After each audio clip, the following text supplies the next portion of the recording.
I am a father. I want to find out what mode of education is best for my daughter. Okay, because we have to go get ready, don't we? This is my journey.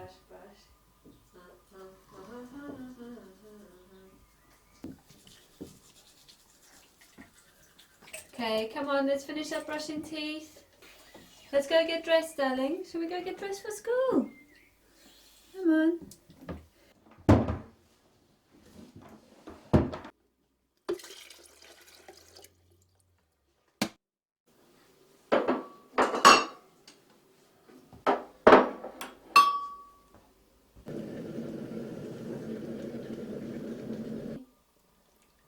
Okay, mix.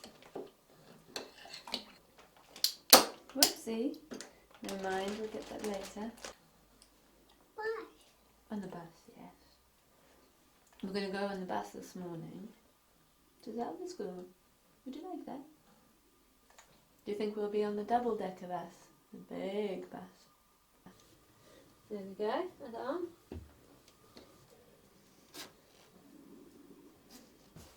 And the other arm.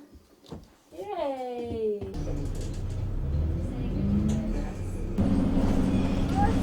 Horses, that's right. The big girl. Yeah.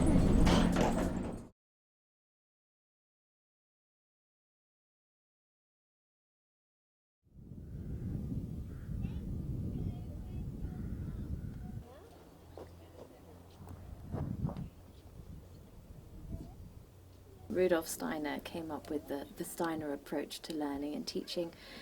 He was a German guy who felt that children needed to learn in a more natural way, learning through play and through real life activities, learning through baking bread and through cooking their own lunches, and learning through the seasons, so following the seasons and how they change and how the world around them changes. We're a Steiner-inspired school, but we've taken on quite a lot of his approaches to learning and education. We're going to sing our welcome song, so that everybody says hello to each other this morning. Welcome, welcome. We have taken on board things like following the natural cycle of the year, and also allowing children to carry on their learning through play and being in the kindergarten until they're 6, rising 7. So they're not pushed into that formal side of education, which they would be in a state system. You are feeling short this bit. A fish in a nest. That's unusual, isn't it? In our Steiner-inspired school, we allow the children to develop as they show they're ready. So if a child is looking at books and saying, oh, what does it say and how do I write my name, then we'll go with it. But if a child is not ready, then we don't push them. There's no formal teaching and learning until they get a bit older. Well, I worked in mainstream education for 7 years, and I found it was getting more and more structured. If a child came in with something they'd found in the garden, a beautiful flower or a bird's nest, or a book they'd found that they were really interested in, you could look at it for a few minutes with them, but you didn't really get the chance to develop it. Whereas in a school like ours, we might spend the whole day looking at things that are related to what they've brought in, so that their interest is developed, and then hopefully they will develop a love of learning and finding out new things. Great. What? Sam. Ta-da! Look, it's a new tree. Well found. I think 12 in one class is plenty. If you had more, then you lose. You can still do fine with more children, but it's harder to get to know the children as individuals and really spend quality time with them each day. There are other types of alternative education. Religion-oriented schools, Montessori schools, forest schools. State schools remain the most popular choice, with 90% of children of a compulsory educational age attending them.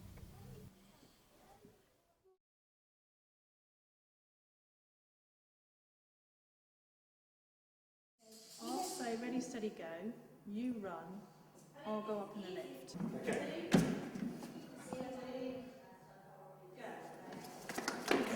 Well, we home educate mainly two reasons. One, that it's financial. The fact that the other options weren't available. Josh was in the educational system and we were teaching as well. So I was a TA and Sue was also helping out at school. So we saw the environment Josh was in. And we thought, speaking for Sue, and I think Sue would agree, we thought we could provide a better education. Knees! You can do it! Why did you send this into a race?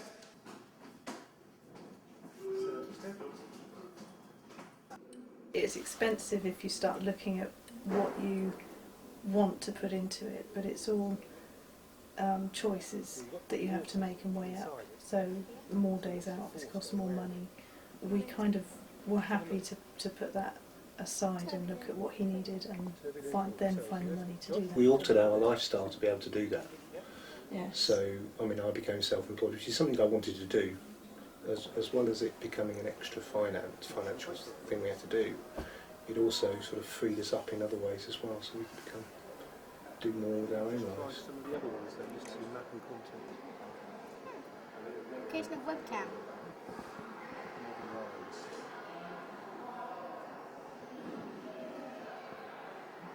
He meets up with friends twice a week. That's a definite twice a week routine that we do for French and Spanish lessons, because we feel it's important that he does group work and learns in a group environment as well as individually.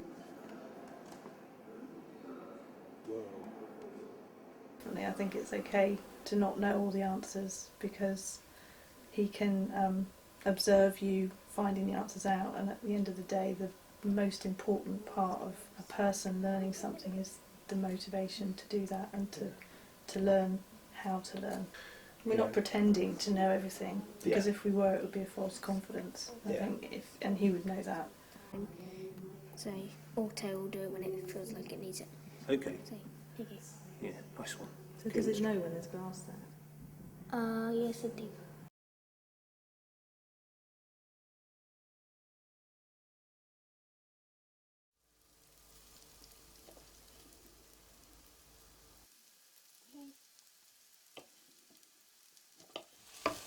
Good stirring, Erin. Thank you. Very good. I would like You want your glass? Yeah. There we are. Steve. Exploring these alternative options has allowed me to see education in the bigger picture.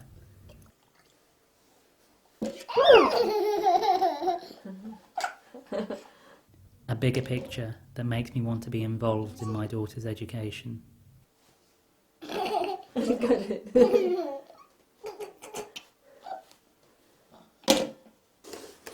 You gonna help me, please? Wow.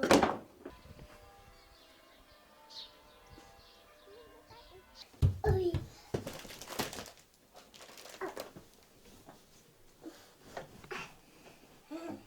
The red. Which one do you want? City boy.